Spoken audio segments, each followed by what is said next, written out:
সবচেয়ে আকর্ষিত যে মুহূর্তটা ছিল আমাদের পার্টিসিপেন্টদের জন্য ছিল মিউজিক্যাল ছিল স্পেশাল। এখানে সামগ্রিকতা দেওয়ার জন্য আমি রিকোয়েস্ট করছি বিশেষ সামগ্রিকতা দেওয়ার জন্য আমি রিকোয়েস্ট করবো বিশেষ গৌতমচন্দ্র দাস, নিজের গৌতমচন্দ্র দাসকে রিকোয়েস্ট করবো দেখার জন্য। আর তার হয়েছেন তিনি বিশেষ মৃত্যু আইফোন 3 আর না ঘড়ি হইতে পারে আর টাইনে খুলে ফেলেন তো গৌতমচন্দ্র দাস। সহজ করে দিলাম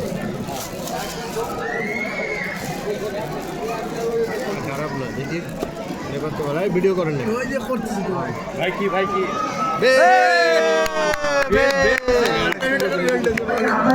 আমরা দিছে